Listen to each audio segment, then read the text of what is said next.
아르헨티나 하면 제일 먼저 떠오르는 것 축구입니다. 그중에서도 단연 리오넬 메시, 이탈리아의 나폴리가 33년 만에 리그 우승을 하면서 마라도나를 다시 한번 떠올렸지만 그래도 현존하는 최고의 선수는 메시임이 분명합니다. 그는 축구에서 인간계가 아닌 신계에서도 호날두보다 더 위에 위치합니다. 아르헨티나는 2022 카타르 월드컵 우승으로 피파 랭킹 공식 1위에도 올랐습니다. 1978년과 1986년에 이은 세 번째 월드컵 우승입니다.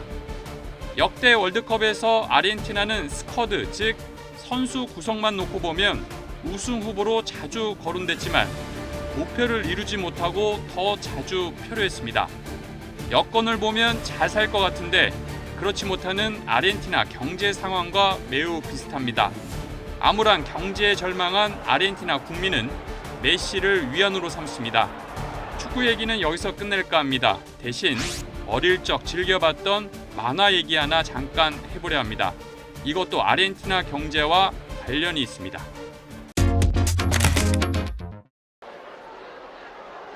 이 제노바나 나폴리 항에서 매월 수많은 사람들이 이민선을 타고 남미로 향했다.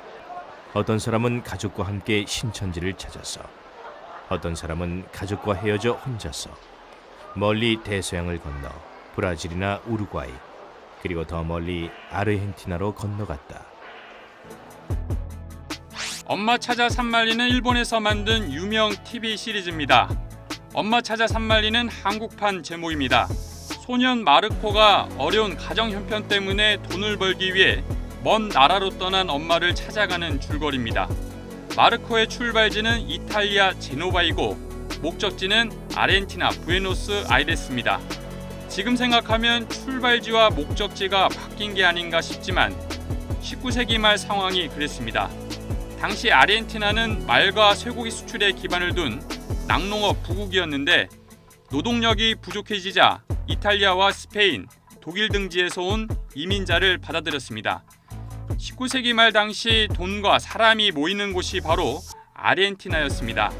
캄파스라는 광활하고 비옥한 토양은 곧 아르헨티나 경제의 상징입니다. 한때 미국보다 1인당 GDP가 높았던 세계 5대 부국으로 불리기도 했습니다. 1, 2차 세계대전 때 중립을 지켜 큰 혼란을 피해 안정을 유지할 수 있었고 그 사이 교육과 복지에 많은 돈을 쏟아부었던 나라가 바로 아르헨티나였습니다. 그런데 나라 꼴이 수치스럽습니다. 절망적입니다. 평생 일했는데 이 풍요로운 땅에서 토마토나 피망도 못 구합니다. 나라가 망가졌습니다. 거지의 나라가 됐습니다. 수도 부에노스 아이레스에 사는 카를로스 안드라다라는 시민이 현지 방송과 한 인터뷰 내용입니다. 그의 말대로 잘 나가던 세계 5대 부국은 어쩌다 거지의 나라가 됐을까? 현재 경제 상황부터 알아보겠습니다.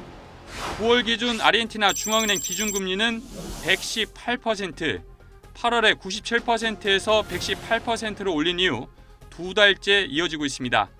살인적인 물가를 잡기 위한 특단의 조치인데 8월 연간 물가 상승률이 124%를 찍었습니다. 8월에만 12.4% 올라 1991년 이후 가장 급격한 월간 물가 상승률을 기록했습니다. 물가를 잡기 위해 금리를 올리는 게 아니라 물가를 그냥 쫓고 있다는 표현이 더 맞는 듯합니다. 빈곤율은 계속해서 올라 아르헨티나 국민 10명 가운데 4명이 빈곤에 시달리고 있습니다. 희망도 점점 희미해지고 있습니다. JP모건은 아르헨티나의 올해 연말 물가 상승률이 190%에 달할 것으로 전망했습니다. 기존 전망치 150%에서 40%포인트나 더 증가한 수치입니다. 1년의 물가가 거의 3배나 뛴다는 의미입니다. 한때 세계 5대 부국으로 불렸던 아르헨티나가 2023년에 처한 상황입니다. 물가가 치솟는 건 다른 나라와 마찬가지로 코로나19의 영향을 무시할 수 없습니다. 아르헨티나 정부는 코로나로 고통받는 자국민에게 각종 보조금과 복지 혜택을 늘렸고 세금까지 깎아줬습니다. 이를 위해 중앙은행은 돈을 찍어낼 수밖에 없었는데 이 부작용으로 아르헨티나 페소 가치는 급락에 급락을 거듭했고 물가는 치솟고 또 치솟았습니다. 장기적으로는 기후변화의 영향도 있습니다. 세계 주요 곡물 수출국인데 60년 만에 최악의 가뭄까지 닥쳤습니다. 수출이 안 되니 당연히 미달러 보유액은 서서히 바닥을 드러낼 수밖에 없습니다. 그나마 있는 달러도 소수의 부잣집 침대 밑에 깔려 있다고 합니다. 이제 아르헨티나는 10번째 국가 부도 위기에 처해 있습니다. 가장 최근 부도는 2020년에 있었습니다. 세계 투기자본은 아르헨티나 부도에 베팅을 하고 있습니다. 투기자본이 이끄니 10번째 부도는 기정사실처럼 여겨지는 분위기입니다. 왜라는 질문이 이어집니다. 한때 5대 경제 부국이 어쩌다 이렇게 됐을까? 모두 좌파 포퓰리즘 탓이라는 건 국내 언론에선 단골 메뉴입니다. 이 주장의 중심에는 패론주의가 있습니다. 1946년부터 1955년까지 그리고 1973년부터 1974년까지 대통령을 지낸 후안 도밍고 페론에서 나온 이념과 정책 기조입니다. 그의 정책은 외국 자본 배제와 국유화, 복지교육 확대 등으로 요약됩니다. 남미 특유의 좌파적 성향이 강하다는 건 분명합니다. 페론 이후에도 페론주의를 표방하는 집권 세력이 여러 차례 등장했으니 페론을 빼고는 아르헨티나 현대사를 얘기할 수 없을 정도입니다. 그럼 경제 실패의 책임을 모두 페론주의로 돌릴 수 있을까? 이보다 덜 알려졌지만 큰 영향을 미쳤던 게 바로 잦은 쿠데타와 신자유주의의 창궐입니다. 군부 출신 첫 대통령인 호르헤 라파엘 비델라가 대표적입니다.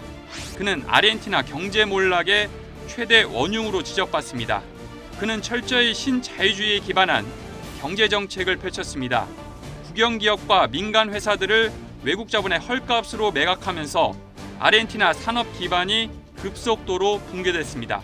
재계 기반이 이때 대부분 사라졌고 복구가 불가능한 상황이 현재까지 지속되고 있습니다. 자연스럽게 나라빚과 빈곤율 그리고 물가가 모두 치솟는 결과가 반복되고 있습니다. 물가가 오르고 일자리를 잃고 결국 많은 빈민이 발생하는 악순환의 고리가 만들어진 것입니다. 결론적으로 현재 아르헨티나가 왜 이 꼴이 났는지 설명하는 건 어느 하나로는 부족합니다. 비약될 수 있기 때문입니다. 농업을 기반으로 한 1차 산업 중심의 한계, 외국 자본의 주요 산업시설을 팔아넘긴 신자유주의, 부조리 해결 기대에 못 미쳤던 페론주의 한계, 빵을 달라는 국민 분노를 악용한 군부의 잦은 쿠데타. 원인은 복합적이고 역사도 깁니다. 그만큼 국내 문제가 복잡하니 아르헨티나는 그 해법을 밖에서 찾으려 하는 듯합니다. 최근 브라질에 이어 중국 위안화 결제 확대를 공식화한 것입니다. 미국 연준의 급격한 금리 인상으로 인해 직격탄을 맞았다는 다른 남미 국가들과 생각을 같이 하는 것 같습니다. 다른 한편으론 아르헨티나 현대사에 드리워진 미국으로부터의 탈피 시도를 의미하기도 합니다. 그런데 이 또한 부도 위기에서 벗어날 수 있는 묘책이 될 것 같지는 않습니다. 적어도 현재로선 그렇습니다. 재개할 수 있는 경제 기반은 과거 신자유주의가 활개를 칠 때 이미 아르헨티나 손을 떠났기 때문입니다.